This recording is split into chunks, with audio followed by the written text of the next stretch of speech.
the past that you've been running from is actually the key to your freedom?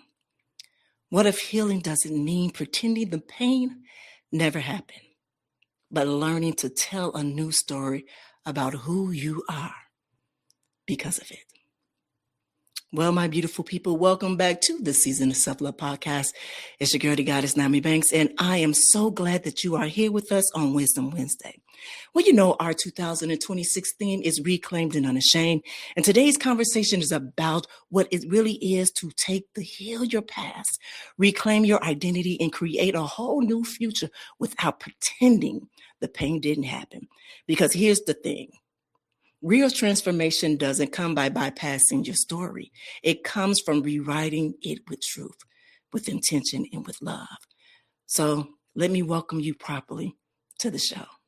Welcome to the Season of Self-Love podcast, the season of healing intentionally.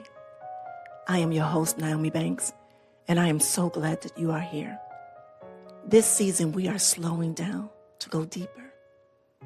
Every Monday and Wednesday, we're creating a space of intentional healing, authentic conversations, and the kind of self-love that transforms from the inside out. This podcast is brought to you by Ask Nyomi and Elevate Me Self-Discovery, where we believe that loving yourself intentionally is the foundation of true transformation. So whether you're on your own journey of rebirth, navigating life transitions, or simply choosing yourself, this is your safe space. So get comfy, grab your favorite beverage, and let's heal together intentionally, because you deserve to embrace that beautiful person that you are. Now let's get started.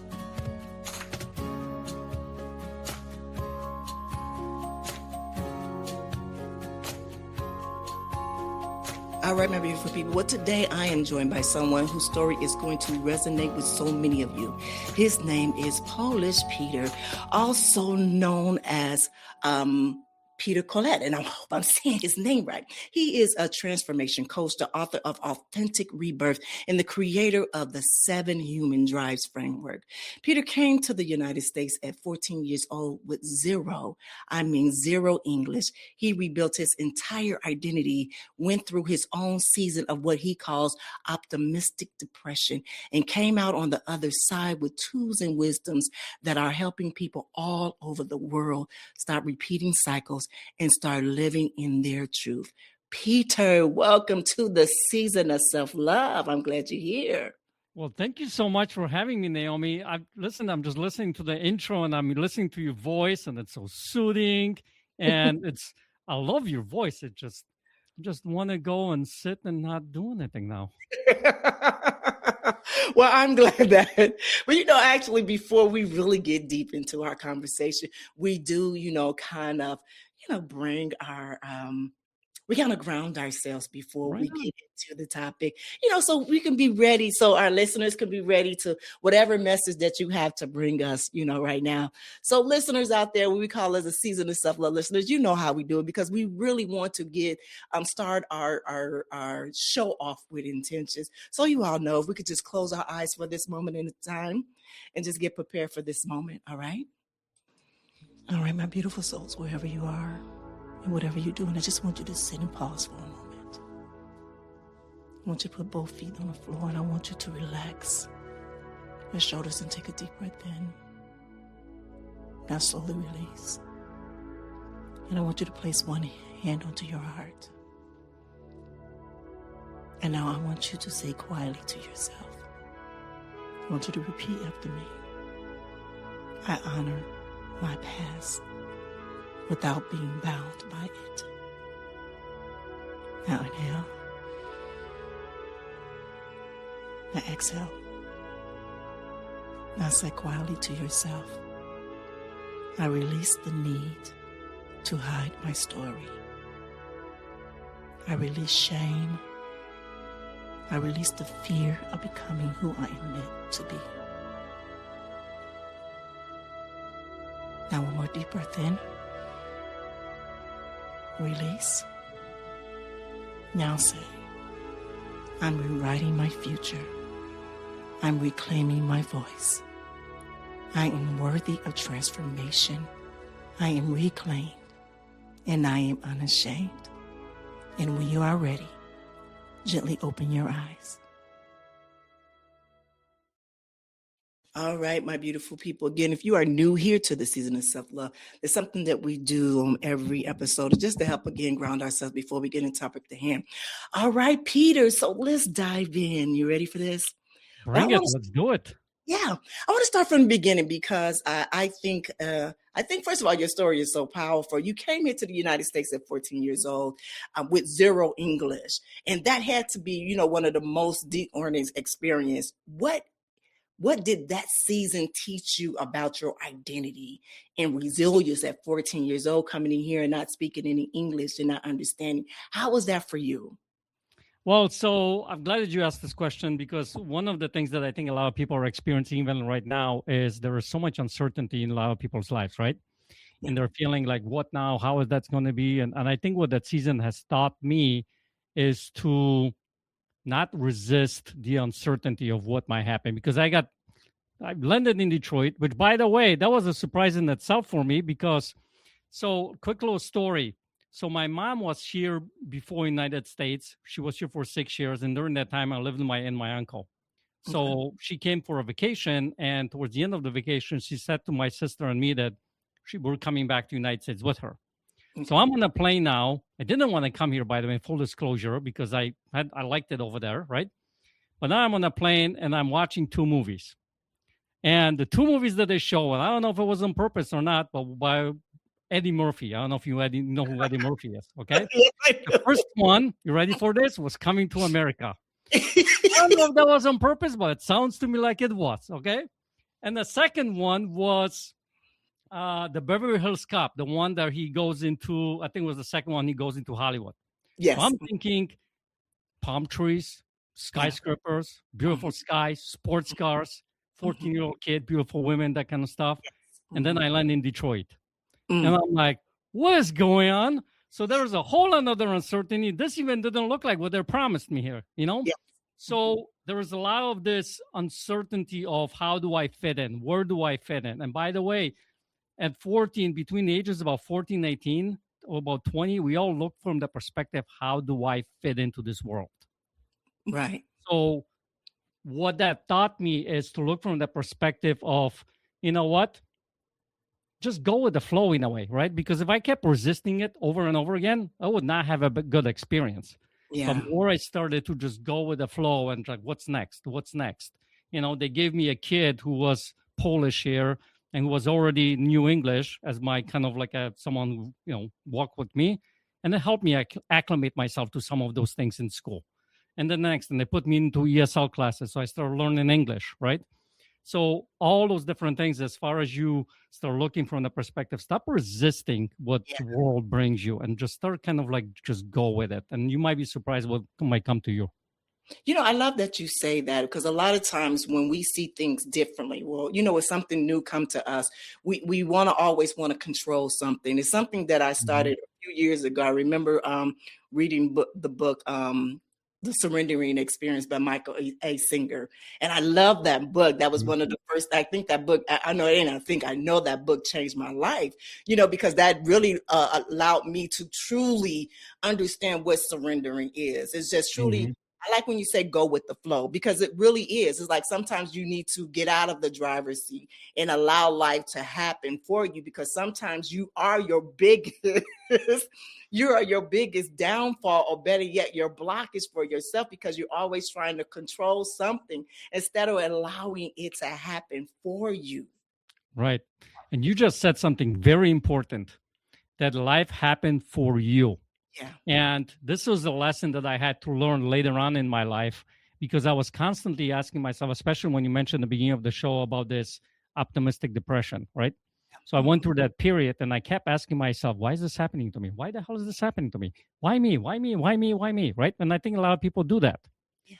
When you start to discover the life that happens for you, not to you, and you start to look from the perspective, the good, the bad, and the ugly, the whole shebang, right?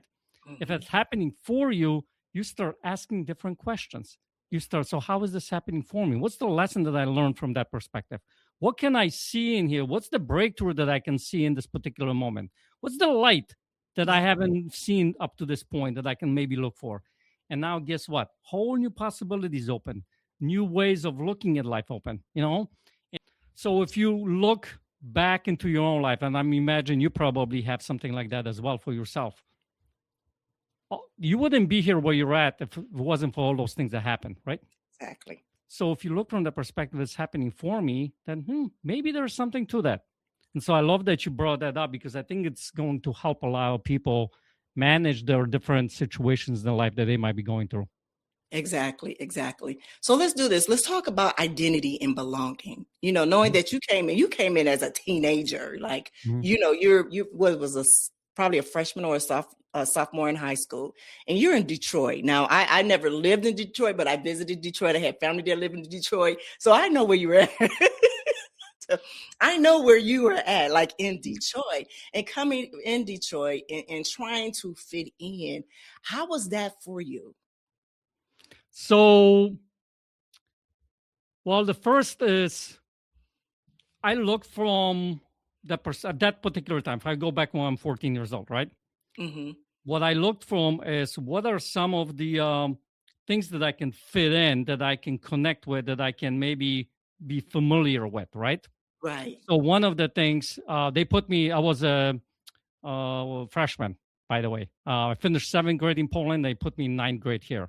So I went to soccer because I played soccer all my life. So that's a universal language. So I stepped into soccer, and there was a couple of Polish people in there. So I started doing that, right? So I started looking from something that I can connect with, that's some kind of a community, and that was the community for me. So I think people can look from that perspective in any area of their life because they can find something in there. So that was a big thing that helped me with that transition. And then more I started learning the language, and that's a whole another story, because I started discovering that I have an accent. And I'm like, what do you mean there is an accent? And then I started hating my accent, and I didn't like it. I want to get rid of it. So there's a whole story behind that. But when you start to look from that perspective, the world that you think you live in shifts in a way that's beneficial for you and not to you. Yeah. Okay. So now I have this question, and it's kind of a little bit like that, but I want to rephrase it because I wrote it right here. What happens in a sense of self when everything familiar to you is stripped away? Now, I heard you when you said that you found a familiarize in with the soccer, Mm-hmm. So whether you moved with a divorce, loss, or transformation, like me, I just had an explant surgery in August of 2025, and I've had with my implants in for over 20 something years, over 22 years. So it's very different for me now, even though I'm 53 years old, but so I lived half of my life with the implants in. So the way that I look at myself is very different now. So it's like, how do you rebuild your identity when the old version of us doesn't fit anymore? I got you. I love that question. So here's the thing, identity. If you really think about this, a lot of us look from the perspective of identity is, how do I fit into the life? And then how am I seen? So there is some form of attachment to the outside, that identity is tied to something that's external to us. Does that make sense so far? Yes. So what I ends up thinking about, like, I used to be an architect. And after I graduated college, I was in architecture. So I was the architect. And when 2008 came around, architecture dried up in this area. So now my identity that's tied to something external got taken away. And I was not having a very fun time during that time, because now I start asking a question, well, who am I? Right? But when you start to look from the identity of something within here, like you mentioned during your meditation, the heart, like, I believe God, every single one of us, is made in certain form in his image that is very unique to you and only you. And if you start tying your identity to that, guess what? Nobody can take that away from you. And now whatever might happen in life, you can start to, so the way I started looking for my identity is like, think about my accent. I used to resist it. I hated it, didn't want to do it. And now what I transform that view of that part It's part of my unique blueprint. Yeah. That's what Polish Peter shows up. And by the way, as you can see, Polish Peter, there is that identity within that. Who can take that away from me? Nobody. Mm-hmm. So when you start looking something with internal within you, and you start developing the identity around you internally, then you can take it anywhere and any place. Yeah. That's so real. For me, when I decided to do it last year, every year I do a theme. Every year I do a theme of what my year is going to be on the things that I'm going to work on. So last year was my theme for the whole year was the year of rebirth, not knowing that I was literally going to do the expert surgery that I was talk about rebirth, right? Right, talking about exactly. Right. And so I went through, the whole thing. I even dedicated a whole entire month, to, speaking to women, interviewing women that, went through the surgery and everything like that. And it was just really after I gotten the surgery. And I, mentally, emotionally, and spiritually, I was there. Like I was there. Even when I looked at myself, Polish Peter, when I'm telling you, even when I looked at myself in the mirror naked, I'm like, okay, yes, girl, you're there. You got this. Yeah. And then one day I woke up and was like, okay, who are you? Yeah. Like, who are you? Because that has always been a part of my identity. But also this is that I've been able to transform myself in so many different ways with those breasts that I've had. But the thing is, I went 30 years without them. So I had to remind myself, you went 30 plus years before you even got them. So you were a whole woman before you even got them. So you have to remember who that woman was before you even got them. But the thing is that you are so much better of a woman now. Do you understand the transformation that you have went through from that time at 30 years old to the time now that you are 53 years old? Do you even understand that now? Yeah. And that's why even with Reclaim and Unashamed, how those two words right there is just so magnified that I knew that it needed to be right here, right now, because it's not only me reclaiming my voice, but it's also reclaiming my identity or who I am in my story. And the unashamed is the choices that we make in life. Because where we are in our life, when we made those decisions, we just didn't know any better. You understand? But now that we know better, now we can stand in those. But not only that, but we can teach people from where we are now. You understand what I'm saying? Oh, yeah. Be accountable and they can accept those, and then they can be the ripple effect and teach others. Does that make sense? Yeah, it makes sense because so not exactly what you're saying, but I'm from the similar perspective of what I teach with people. So the way I look at it is this way. Think about it this way. When you were 5, 6 years old, right, Nyomi? I don't know if you can think back to when you were 5, 6 years old. Oh, yeah. But that little girl, who was she? If you were to describe the little girl, was she fearful? Probably not. I was fearless. Like, was she worried? Was she confident? Was she? So think about it. The way you start looking and talking about that 3, 4, 5-year-old is she's fearless. She's confident. She's outgoing. She's got a smile. She's got A, B, C, D, E, F, G, right?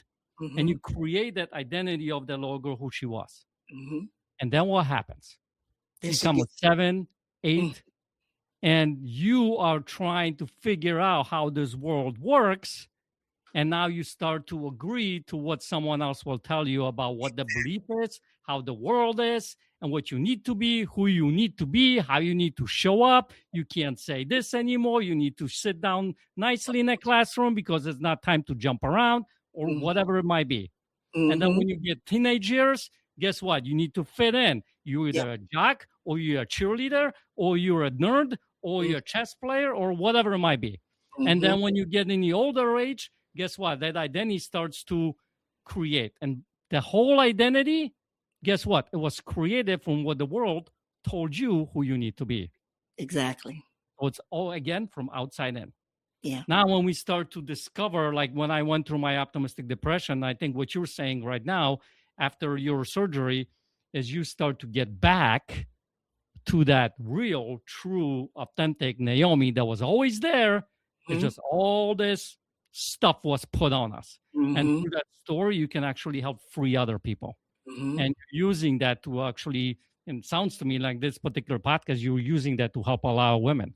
So kudos to you for doing that. But hope that makes sense what I'm saying, because I think we're talking about the same thing in a different perspective. Yeah, we are. I say a different language. Yeah. I do. I say it in a different Polish accent language. That's why I'm saying it. It is, and for me, even with the season of self-love, it actually came from a mini series that I was doing for my other podcast, Ask Nyomi Bridging the Gap. And it was just supposed to be a month-long podcast that I was doing for my birthday, my 51st birthday, just a gift to myself, because I always talk about self-love, and I'm a relationship coach as well. And so my whole thing is that you really can't love anyone else unless you really have that intimate relationship with yourself, until you love yourself. And how can we do that? I can't tell you how to have a relationship with anybody if you don't know about yourself. And so that was my thing from that. And I remember being at my altar and I'm hearing, you need to do this daily. And so from then on, that was 2 years ago. And it started off as actually a daily podcast that I was doing, a daily podcast. But that was just to prepare me for what I didn't know was a part of my rebirth. It was really to prepare me to remove my implants. You know what I'm saying? To really remove the mask off, to really be my authentic self, because I had shared my story over and over again of my life, but not knowing exactly what it was, and that's what it is. But it's not only for women, but I think it's for everyone to truly be our authentic selves and truly share our story and be of service to one another. Because I think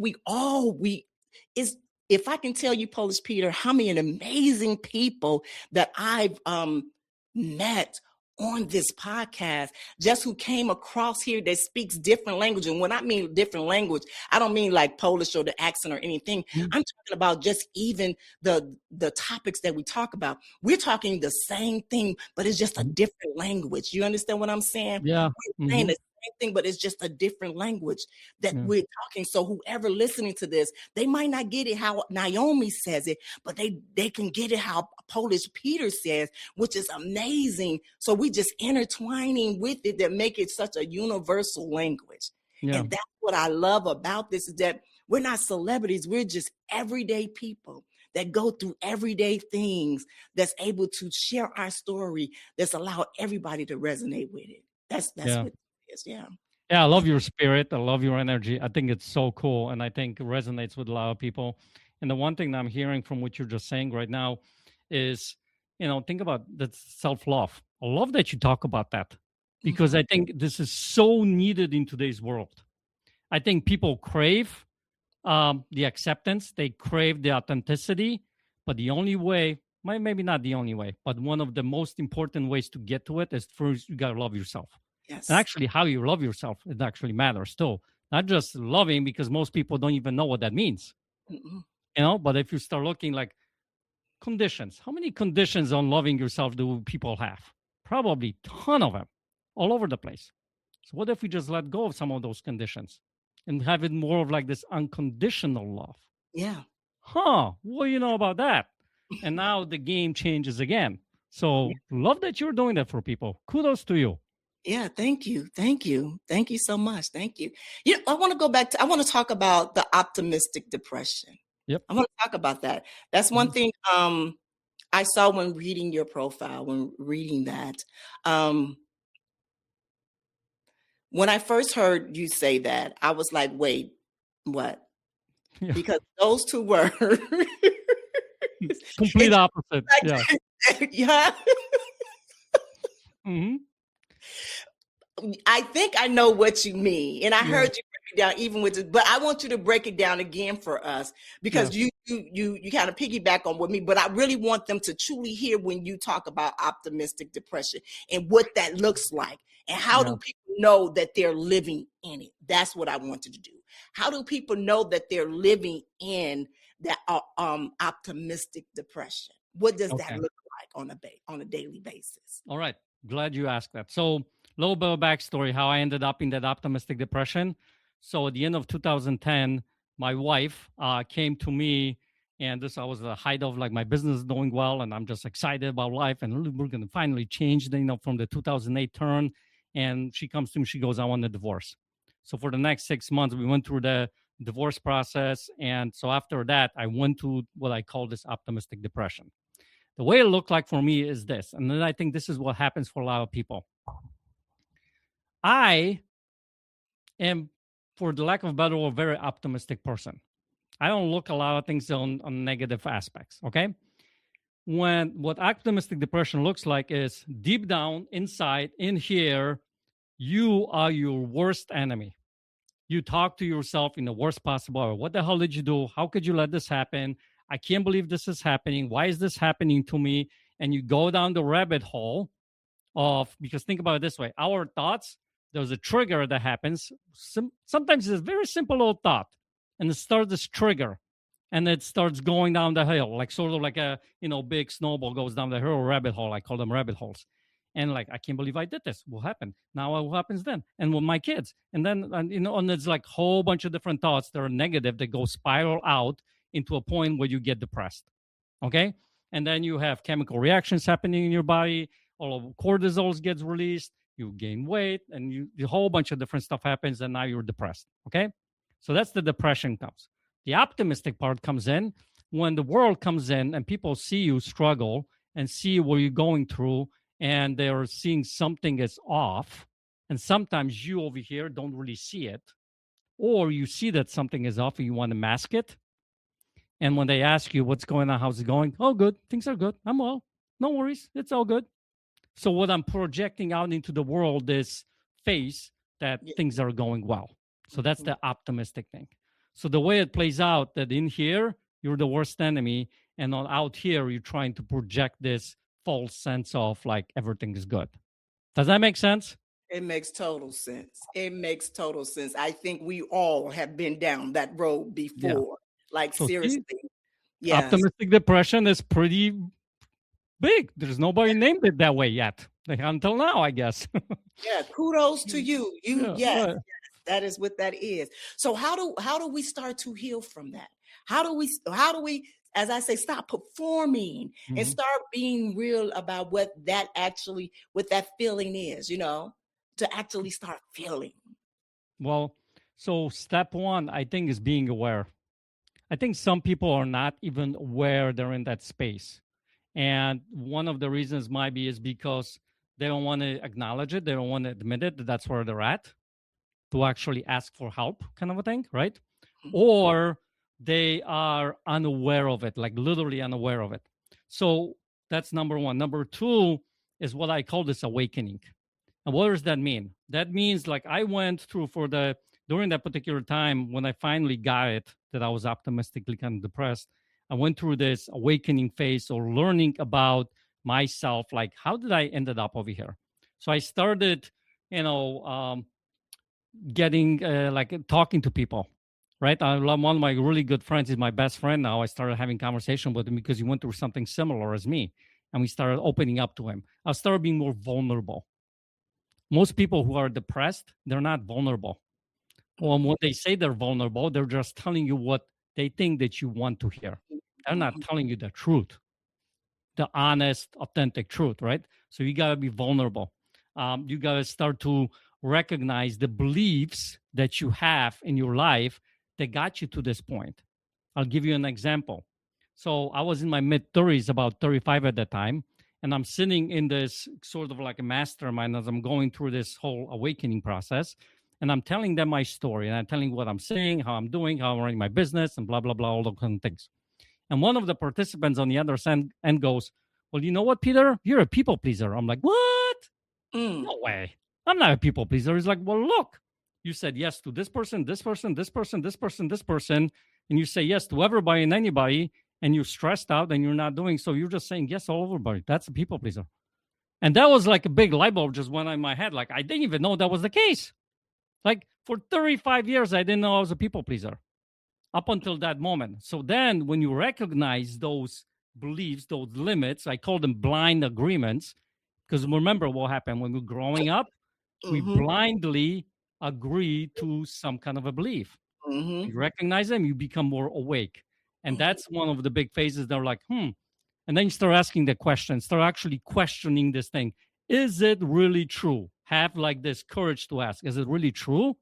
Because when you start actually asking them and looking for the proof that it's not so true, because most of the time, what do?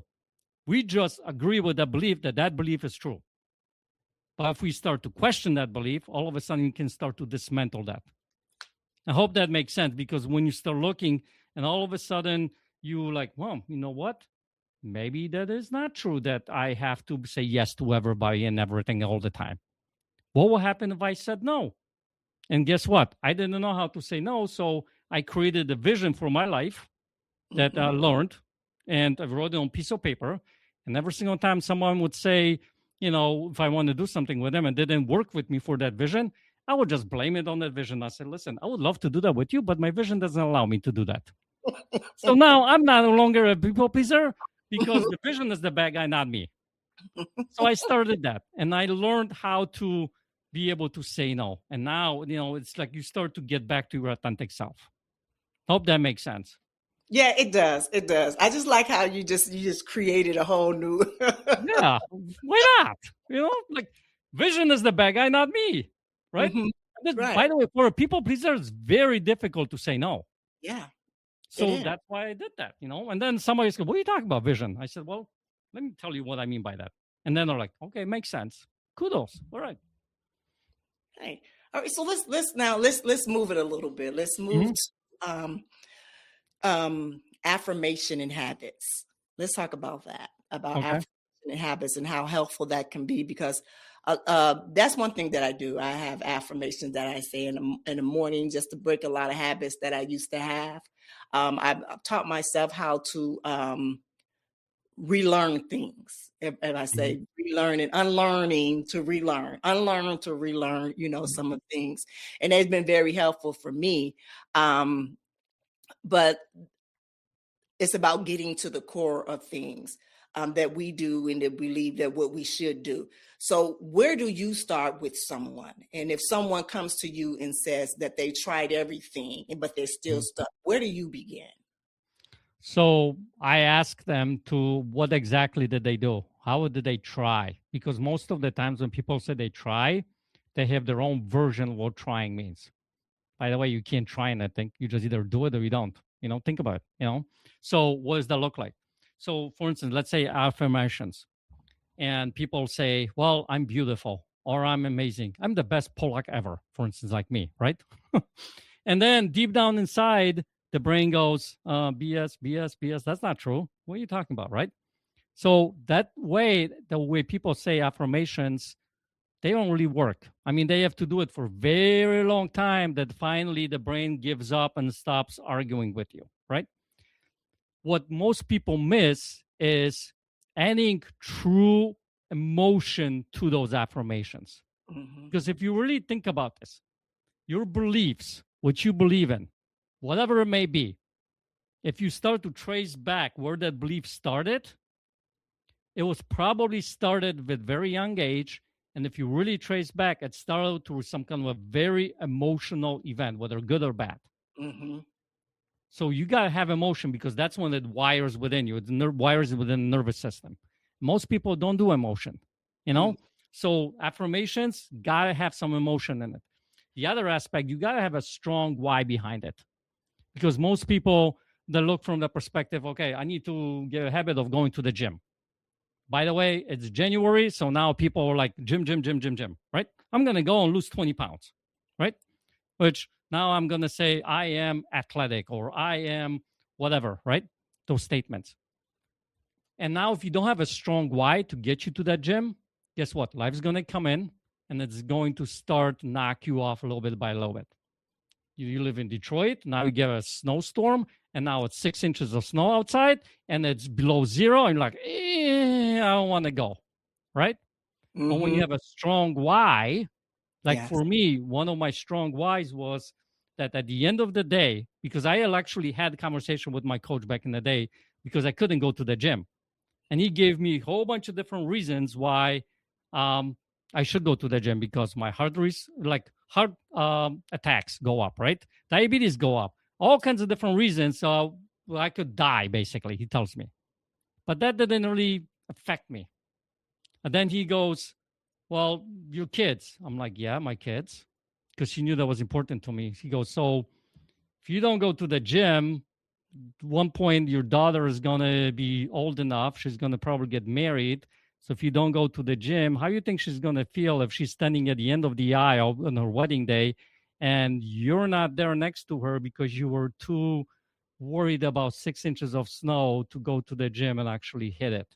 I'm like, oh, that was like a knife over here right in the heart.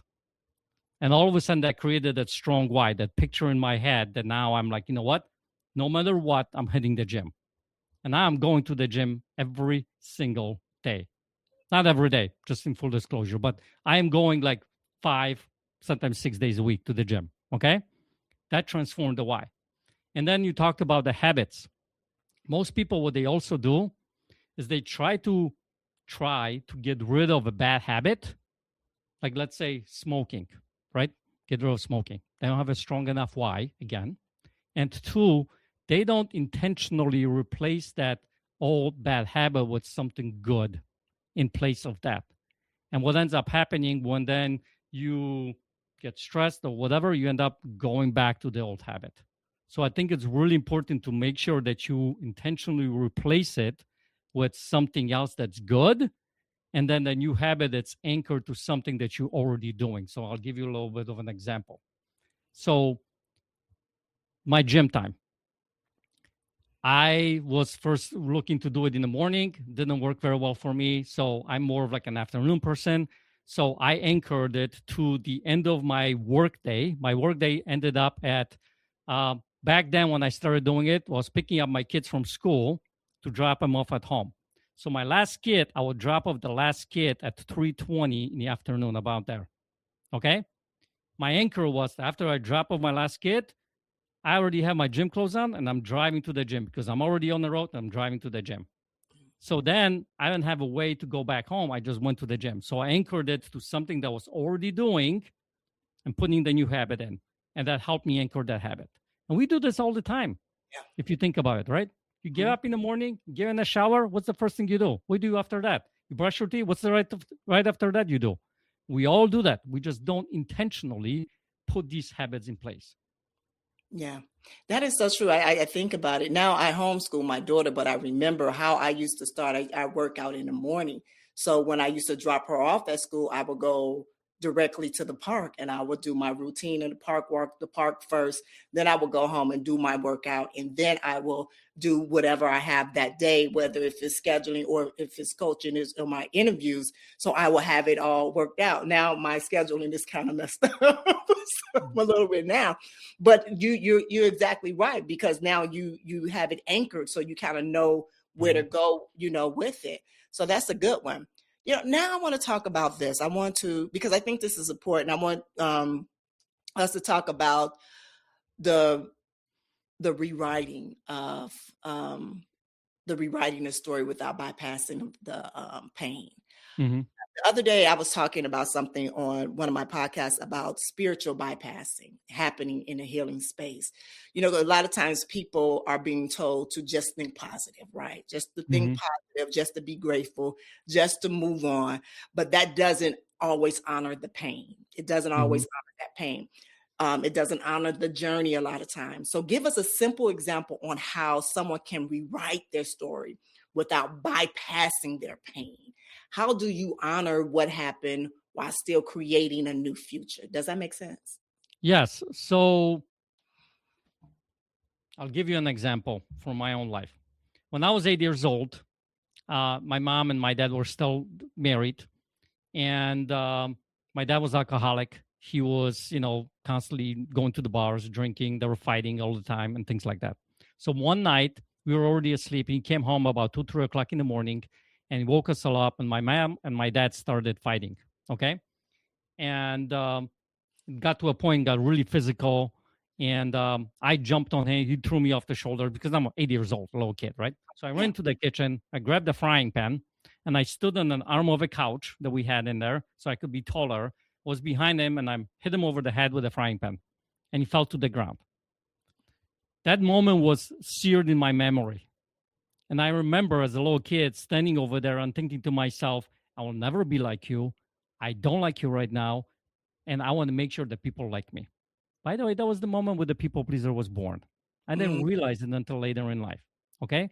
Painful moment. Now, knowing what I know now, when it comes to not to ignore that moment, but look from all the different aspects that what that moment has done for you as far as like how it taught you to be able to do some amazing things in life. I mean, so from that painful moment, there was some goodness that comes out of it too. Yeah.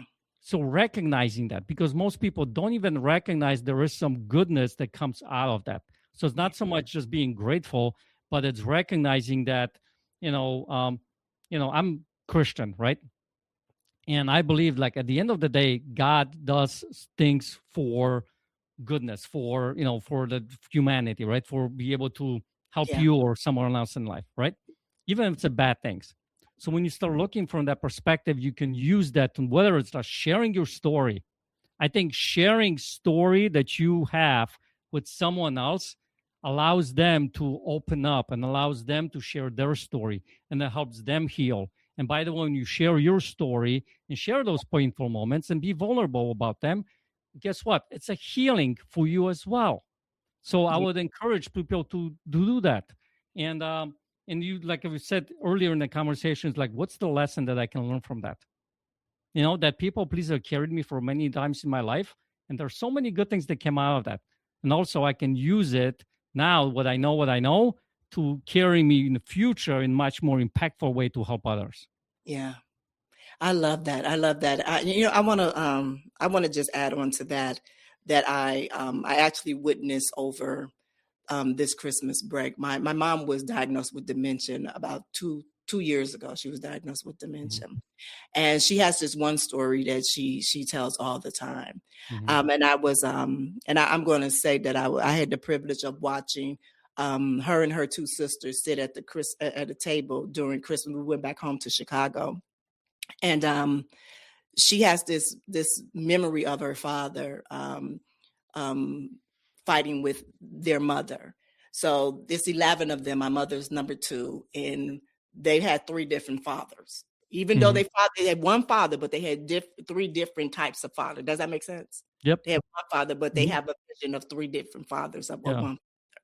And so my mother, her memory of her father is the exact one that you had. Is that when he jumped on their mother, she remembered them jumping on him and fighting. That is a repeat in her mind all the time. And she tells this story as a hero. She's a hero in this story. And so as she constantly say it triggers them because they don't know that part of their father because they're younger than her. And they, well, why are you saying this story? And then, I had to tell them, that's her reality because that's what she remember. Well, why she don't remember anything else? And she just does it.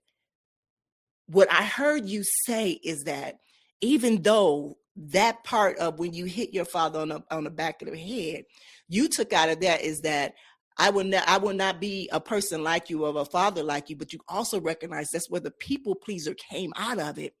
But you also took the good out of that and not with the bad. But I remember having a conversation with my aunt 2 days later. And I remember sitting with that conversation with her and I said, you want to think about your healing process when you're going through this. And you want to think about where do you want to be 2 or 3 years down the line? Do you want to be a person that just thinks about that hurt? In your older sister, I said, that's all she think about. I said, we go from a positive and she go right back to that moment. Is that what you want to be? She said, no, I don't. So now that's what you had to think about because she didn't do her healing. She didn't know what the healing looks like. But you know what that looks like. Because you see it. Yeah. So, and that's the thing. We know what healing looks like now. We know what going through the process of healing looks like. It's totally different from the baby boomers back in the day. You know what I mean? Oh, yeah. know better, we Mm. can do better. And I love that you said that. Thank you for sharing that. Yeah, and I just had to just jump on that because I just saw the way that you said it in that. And me and my husband just had this conversation probably like 2 days ago on that, just the way that you look at things. And even I remember when she first got diagnosed, I thought, I was like, oh my God, like, what is this? Like, why? And I just knew that I was going to try to control it all. And that first year was just like, and then when I did like this, Yep. I see a whole different person. I'm meeting her for the very first time. And it's amazing because I'm able to meet her where she's at. And we have such a good time with it. It's Yeah. just such a good time, with this, because I'm not trying to control the situation anymore. I'm just allowing it to happen. I'm allowing life to happen, in that moment, right there. So I thank you for sharing that. And I hope that the listeners are truly understanding what's happening right here and right now, even though we're telling two different stories, but it's still saying the same thing. Yeah. It's still saying the same thing. Yeah. Yeah. And if you really think about this, there's nothing, like literally nothing in this life that you can control. Nothing. Nothing. I mean, so if that's the case, why do we constantly try to control things? Why do we constantly want to so what's thousands of years, billions and billions of people have failed at controlling things, and you think you're going to be the first one who's going to do that, right? So I'm no being kind of what's the word I'm looking for? I don't know, facetious. I don't know if that's even the right word about this, but if you start to look from that perspective, then guess what? Instead of doing this, I don't know if you can see on the video, I'm holding my hands like this. You go like this. Yeah. And now all of a sudden life changes. Yeah. And you can experience life in a completely different way. You shift your story, right? And you share your story for healing for other people. And when you start sharing to help others, guess what? Your life changes even more. Because now you make an impact for someone else, whether it's your own kids or husbands or wives or parents or someone out there. So yeah, I love that you are doing this. So kudos. Yeah. Thank you. All right, so let's talk about the 7 human drives framework, because I know this is the big part of your work. So if you don't mind, could you break it down for us? What is that aha moment that people usually have when they learn about that 7 drives? Okay, so yeah, we could spend 2 hours on just this one topic, 7 human drives, but I'll tell you this. So in full disclosure, I basically grew this 7 human drives framework out of, I don't know if you know what Tony Robbins is, but he has this idea of 6 human drives, okay? 6 human needs. And I've expanded this work because I've been dealing with this for a very long time. So think about it this way. Every single human being on earth, doesn't matter if you're black, white, green, yellow, whatever it might be, you have these 7 human drives in some shape or form. They can be used for both good or for bad. And they are, for different people, one of them is really high, another one is really low. So think about it like a thermometer that you have for each one of these drives. And some of them are like in 80s, 90s. Some of them are like in 10s or 20s, And they have rules that we put around each one of these drives. Means like, how do I know that I'm actually meeting that drive? And what's the vehicle that I'm using, like a behavior that I'm using to be able to live this? So I'll give you maybe 2 or 3 of them so we can, interest of time to be able to go on. So one of them that's actually pretty big in today's society is this drive for needing to feel like I'm significant, like I'm important, like I matter, like I'm accepting, or like I'm the big kahuna or whatever you want to call it, right? The keeping up with the Joneses that's been put into the society for so long, right? Instagrams and Facebooks and putting pictures out there to feeling like important, like we're making a difference, the likes or whatever it might be, right? So the way it shows up for some people, like for me, I get on podcasts, right? I speak on stages. I've done over 100 events around the country, right? I write a book and I help people. So that's what shows up. Now, so that's a good thing. The bad thing could be about people who are this drive for significance, for feeling important, could be like some people might be calling them narcissists, right? Or some people might be looking from the perspective of they're self-absorbed. Or now when they're in the argument with, let's say, the significant other, and the significant other says, well, you never washed the dishes, or you said you're going to do this and you didn't do that. The person who has a high drive for the significance, it's almost like an arrow coming right at them. And they start defending, right? And guess how well that goes in an argument when you defend and you feel like being attacked. So that's what kind of happens, right? Another thing that's bad for the significance, think about it this way. If you're walking down the street, I'm not going to say Detroit, okay, because I love Detroit, but if you're walking down the street and guy jumps out from the corner with a gun and puts the gun to your head, now he is the most significant person in your life. So that's another bad way of getting that. So why does that matter? Because when you start to recognize what your top drives are, what drives you the most, and like this one is a significance. Another one is that certainty, that comfort, right? We all need to have comfort. Our bodies have been programmed for survival and comfort in life. So we don't like stepping out of the what? Comfort zone, right? So we try to stay in that comfort zone. And the more we try to stay in, then guess what? Life keeps pushing us out of it. So we try to hold on even more. That's why you sometimes have a mom who says, hey, kid, listen, I need you to tell me when you're going to go to your friend's house, who you're going to hang out with, what time you're going to be there, who's going to be there. I need you to text me and call me and then actually send me like a blood sample to make sure that you are the one who's actually doing it. I'm being kind of exaggerating, but sometimes, moms do that because they're worried about the kid, right? And now the kid is someone who is a high drive for, let's say, variety. And he just wants to hang out with people. He doesn't care where he hangs out. He doesn't like to be controlled. He wants to just free bird, right? And the way you know it, like for instance, my middle son, I know he's got a high drive for variety because when we went to Cedar Point, which is like a park, amusement park, he went on every single roller coaster, every one of them. Then he puked and he went on some more. So I know that he loves variety. He goes on different concerts, listens to different musics and things like that. Now, when that kind of a mom, I'm not saying his mom is like that, but let's say that kind of a mom who's very comfort, control, starts to deal with that particular son, who's variety, guess what? There's going to be a lot of problems in that relationship. Yeah. So when you start to recognize that within yourself, what your top drives are, usually it's like top 2-3 drives that drive you, and then you start seeing with other people, and guess what? Whole game changes. Or how you talk to people, how you interact with people, how you deal with yourself and others. Hope that makes sense. Yeah, it does. It makes total sense. It makes total sense.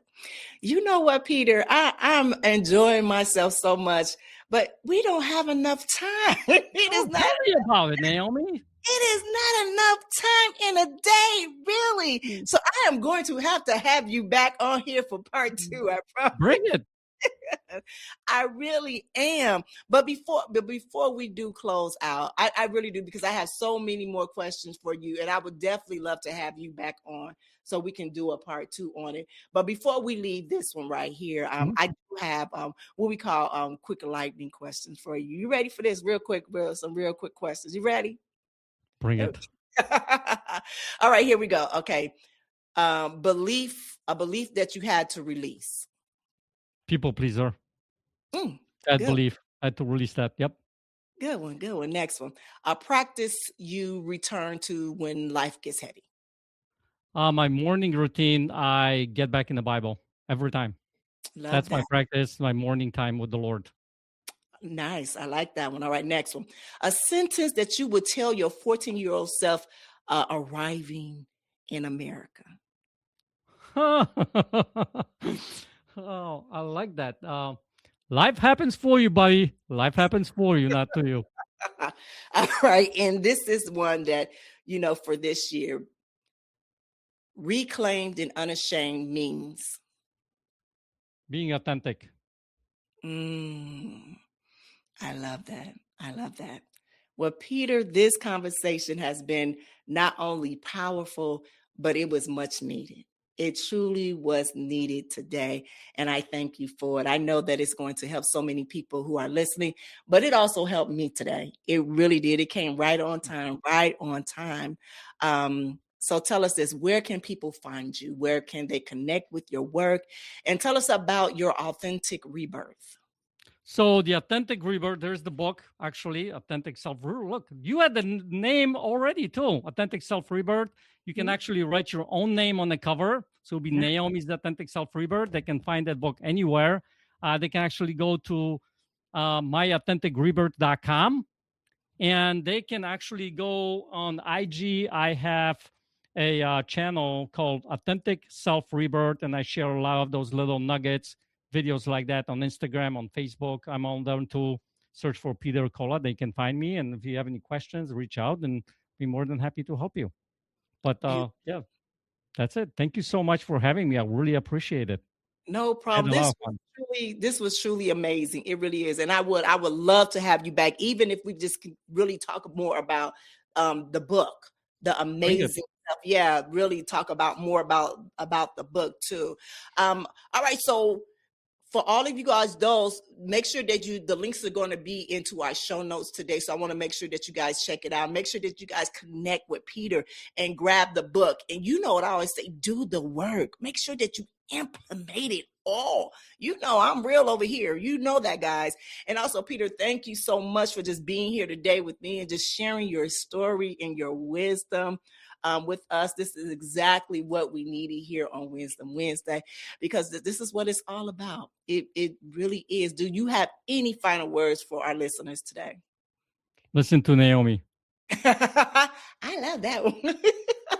All right, my beautiful people. I hope that this conversation hit exactly what it is needed to hit today. So if you are in a season of rebirth, and if you are rewriting your story, if you are learning to show up as your authentic self without the mask, I want you to know that you are not alone, that we are all on this journey together. And I want you to remember, be reclaimed and unashamed doesn't mean that you have to pretend that the pain didn't happen. It means you to honor it, to lean in it, learn from it, and create a new future because of it, not in spite of it. If this episode has resonated with you, share it with somebody who needs to hear it. Leave a review, connect with Peter, and always send me a message on Instagram because I love hearing from you. So until next time, this is Nyomi Banks reminding you to be good to one another and yourselves, and always keep it sexy. Have an amazing day. Have a good one. Thank you so much for joining me today on this journey of intentional healing. I hope that this conversation has filled your cup and reminded you of the beautiful and worthy person that you are. I want you to remember, healing isn't about rushing. It's about showing up for yourself with love and intention, one day at a time. So I'll see you back here Monday and Wednesday for another episode of the Season of Healing Intentionally, right here on the Season of Self-Love podcast. So until then, keep choosing you. And visit us at the seasonofselflovepodcast.com for show notes and resources. And remember to connect with me on Instagram at The Real Nyomi Banks. This has been brought to you by Ask Nyomi and Elevate Me Self-Discovery, because your healing matters. You are loved, you are worthy, and you are exactly where you need to be. Take care.